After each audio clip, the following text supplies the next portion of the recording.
Bonjour, bienvenue dans la série sur les groupes. Alors voyons maintenant un ensemble de propositions très élémentaires sur les groupes. Alors d'abord commençons par celle que nous avions déjà citée, nous avons déjà vu, c'est soit un groupe G et EF appartiennent à G, tel que EG est tel que pour tout G appartenant à G, EG égale GE égale G, c'est-à-dire que E est une identité, et FG égale GF égale F. C'est-à-dire que F est une identité aussi. Alors E égale F. Et c'est évident parce que E étant une identité, alors EF égale F. Et F étant une identité, on a EF égale E. Et donc, E égale EF égale F, donc E égale F. C'est QFD. C'est vraiment trivial. Hein? Alors, deuxième proposition. Soit un groupe G, E, son identité, unique, et GHK appartenant au groupe des éléments arbitraires. Alors supposons que GH égale HG est égal à E et GK égale KG égale E. Alors H égale K. En fait, en disant ça, on dit simplement que H est l'inverse de G. Et en disant ça, on dit que K est l'inverse de G. Donc cette proposition dit que l'inverse d'un élément est unique. Démonstration. Alors, on sait que GH est égal à GK. Ils sont tous les deux égaux à E. Multiplions à gauche par H. Alors, on va avoir H. GH égale H, GK. Et on peut utiliser alors l'associativité. Ici, je décris vraiment en détail comment on fait, mais tout ça devient très simple et très automatique avec un peu d'exercice, un peu d'habitude. Hein, on applique automatiquement l'associativité, tout ça devient très trivial. Ici, je détaille. Donc, avec l'associativité, on va avoir HG H égale HGK. Ceci, c'est simplement E. Donc, E fois H égale E fois K. Et donc, H égale K. C'est QFD. Alors, nouvelle proposition. Soit G a un groupe avec une identité E et G appartenant au groupe. Et supposons que H, qui appartient au groupe, satisfait ou bien HG égale E, ou bien GH égale E. Alors, H est l'inverse unique de G. Donc, alors G est aussi l'inverse de H. Hein. Démonstration. Pour montrer que H est l'inverse de G, on doit montrer que HG égale E et GH égale E. Donc on doit montrer que si on a l'un, alors on doit avoir l'autre.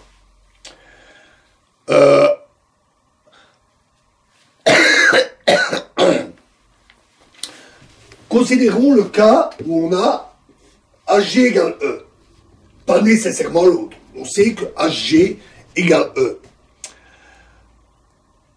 Alors, dans ce cas-là, on doit avoir, en multipliant par G, G, H, G, égale GE, égale G.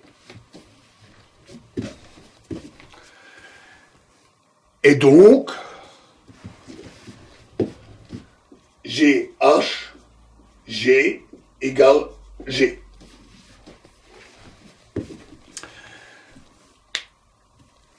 Grand G est un groupe. Donc, G doit avoir un inverse, qu'on va appeler K, par définition des groupes.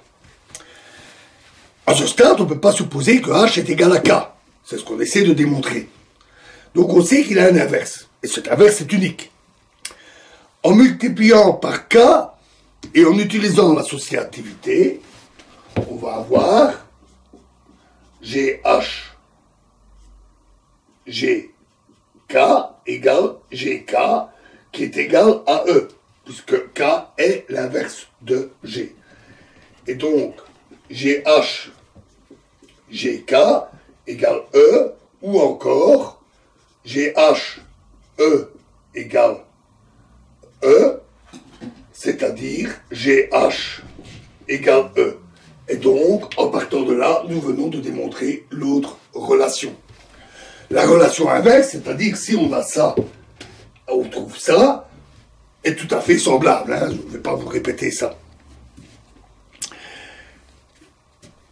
Et donc, il suffit d'avoir une des deux relations pour avoir automatiquement l'autre, et donc avoir automatiquement l'inverse unique. Notez qu'ici, on a utilisé le fait que G a obligatoirement un inverse, parce que c'est un groupe. Pour des structures plus faibles, différentes, alors il n'y a pas nécessairement existence d'un inverse. Et donc, on peut avoir des structures plus faibles que les groupes, où on peut avoir l'un ou l'autre sans avoir les deux en même temps.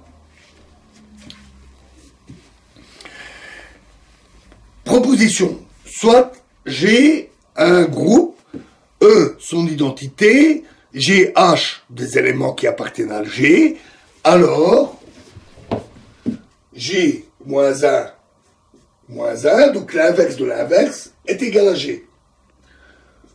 GH moins 1, donc l'inverse d'un produit, est égal à H moins 1, G moins 1.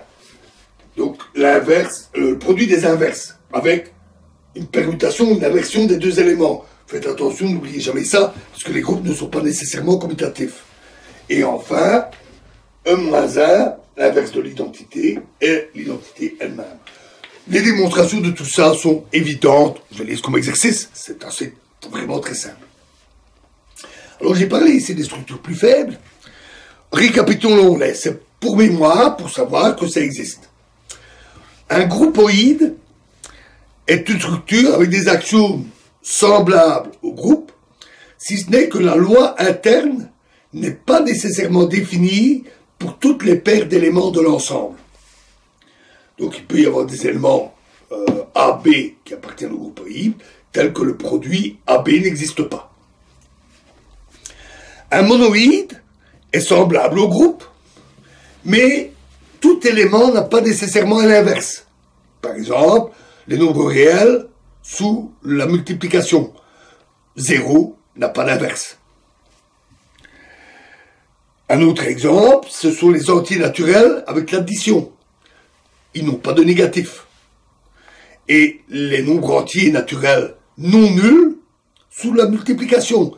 Parce que l'inverse d'un entier est un rationnel et pas un entier relatif. Ou un entier naturel.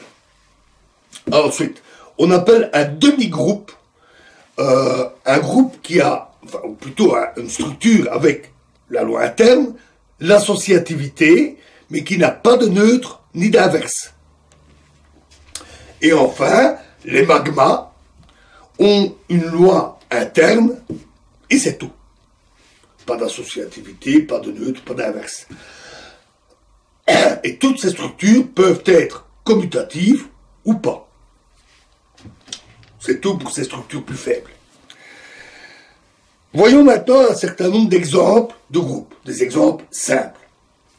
Commençons par le plus simple, celui qu'on appelle le groupe trivial. Il est composé d'un seul élément, E.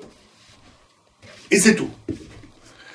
On ne peut pas avoir un groupe plus petit, parce que il existe une identité, donc il y a forcément au moins un élément. Et l'opération interne est définie comme la seule possibilité. E égale E. L'associativité est automatique. E est égal à qui est égal à E. Donc c'est associatif. E est l'identité et son propre inverse. Ce groupe est donc commutatif. Et ce groupe est commutatif. D'une manière générale, pour un groupe trivial, c'est trivial, mais d'une manière générale, quand on a une structure et qu'on veut vérifier qu'elle est bien un groupe, on doit prendre toutes les opérations, tous les axiomes et vérifier. Il y a une loi interne, il faut vérifier que tout élément, toute paire d'éléments, par cette loi de composition, cette multiplication, donne bien un élément du groupe. On doit vérifier l'associativité, l'identité et l'existence d'un inverse. Ensuite, prenons les entiers. Alors, l'ensemble Z des entiers forme un groupe avec l'addition. Ce groupe est commutatif. Alors, voyons ce qu'on appelle donc la fermeture, à savoir que la loi est bien interne. C'est évident et qu'elle est complète. Alors, c'est évident parce que, et donc que la loi interne, l'addition, ici, est bien une opération de Z croix Z dans Z. Ce qui est évident, puisque la somme de deux entiers est un entier. Et que elle est définie pour toute paire d'entiers. Donc, il s'agit bien d'une loi interne et complète. L'addition est associative et 0 est l'identité. Pour tout entier m appartenant à z, on a n plus 0 égale 0 plus m égale n. C'est très facile. Et chaque entier a un inverse additif, c'est-à-dire moins n, avec n moins n égale 0. Et l'addition est commutative. Ce groupe est noté Z, le même que l'élément des entiers. Les réels et Rn. Alors, les réels, R, forment un groupe. Ouais, vous avez noté que pour les ensembles, on note habituellement, par exemple, Z comme ceci, R avec une barre ici. Bon, avec un marqueur, c'est pas toujours évident. Donc, en général, je ne mets pas la double ligne. Ben, on sait que c'est l'ensemble R habituel. R forme un groupe commutatif sous l'addition. De même, l'espace euclidien Rn forme un groupe commutatif sous l'addition vectorielle. Et la vérification est simple et exactement la même que pour Z. Ces groupes sont notés R et Rn.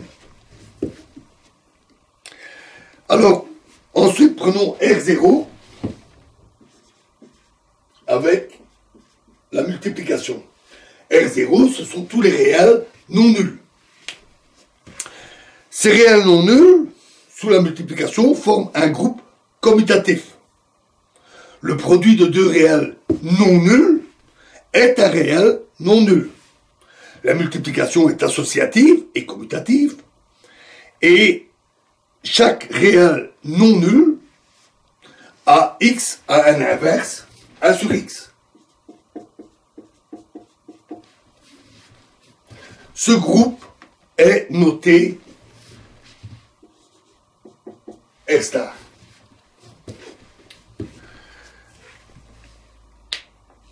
Ensuite, les nombres complexes non nuls sous la multiplication. On peut aussi le faire avec l'addition. Ça revient au cas de R2, dans ce cas-là. Avec les nombres complexes non nuls sous l'addition, sous la multiplication, pardon,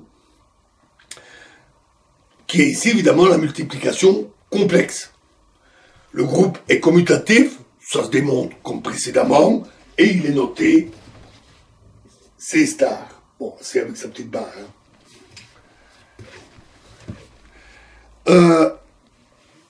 Ensuite, les nombres complexes de valeur absolue égale à 1 sous la multiplication.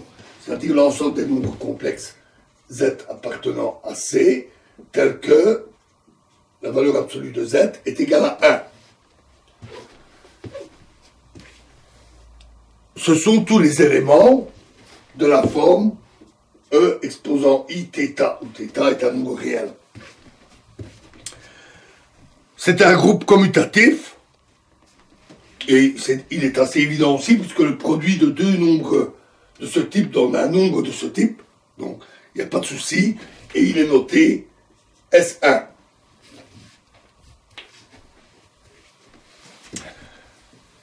Ensuite, les matrices inversibles.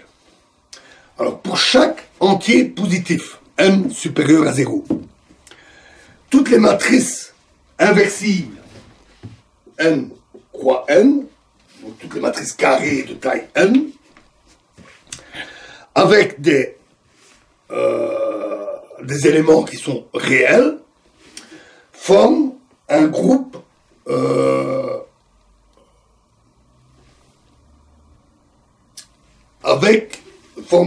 sous la multiplication matricielle. Et il est non commutatif pour n supérieur ou égal à 2. Alors d'abord la fermeture. Mais comme AB-1 égale...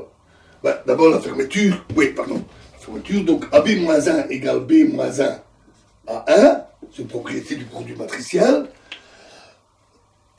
Si on a le produit de deux matrices inversibles, alors cela donne une matrice inversible.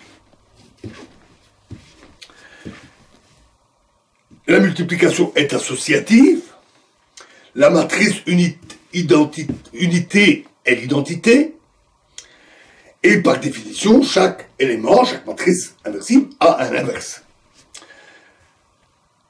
Des exemples très simples montrent que ce groupe est non commutatif pour n supérieur ou égal à 2. On trouve facilement des cas de matrices dont le produit n'est pas commutatif. Et pour n égale 1, c'est trivial parce qu'en fait, les éléments avec un seul réel, mais il est clair que c'est identique à R star, des éléments inversibles, donc non nuls. Et donc, le produit matriciel est alors semblable au produit habituel de deux nombres réels, et donc c'est semblable à R star. Et ce groupe est commutatif.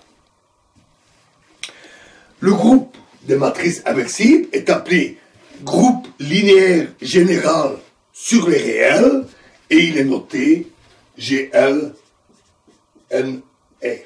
On a un groupe pour chaque valeur de n. Voilà, nous continuerons dans la prochaine vidéo où nous verrons encore quelques exemples. Nous parlerons aussi des morphismes et d'autres choses intéressantes. Je vous remercie.